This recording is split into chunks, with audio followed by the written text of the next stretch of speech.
Greetings. What is up, everyone? Brandon back with another video. In this one I have a compilation of spending roughly 4,000 OBOLS, and I just wanted to showcase what you might expect if you spent around the same.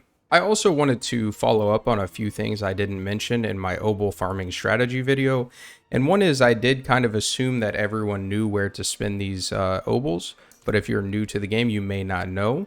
A good spot is just coming from the Kyovashad waypoint down to this Purveyor of Curiosities, Lizveth.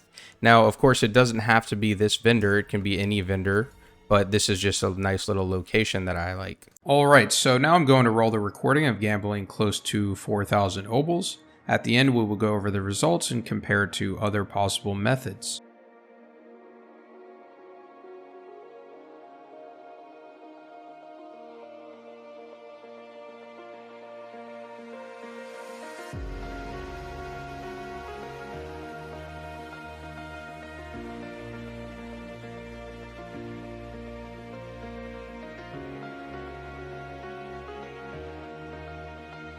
After spending all our OBOLS, we came out with a total of 8 legendaries, so we're netting roughly 1 legendary per 500 OBOLS.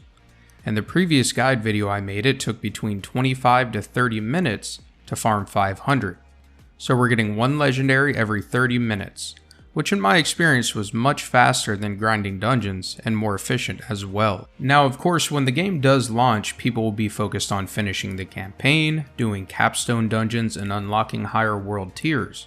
However, if you're unlucky with drops, there might be a benefit to farming this for about an hour or two, getting a few decent legendaries to speed up your playthrough, especially if you're a class that heavily depends on them.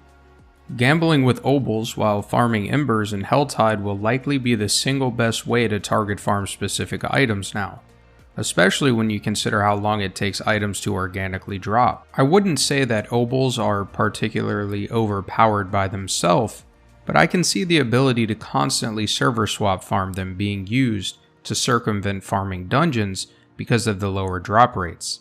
Let me know what you all think in the comments below, and how you feel about it being in the game. Is it a non-issue or something that should be tweaked by Blizzard prior to launch?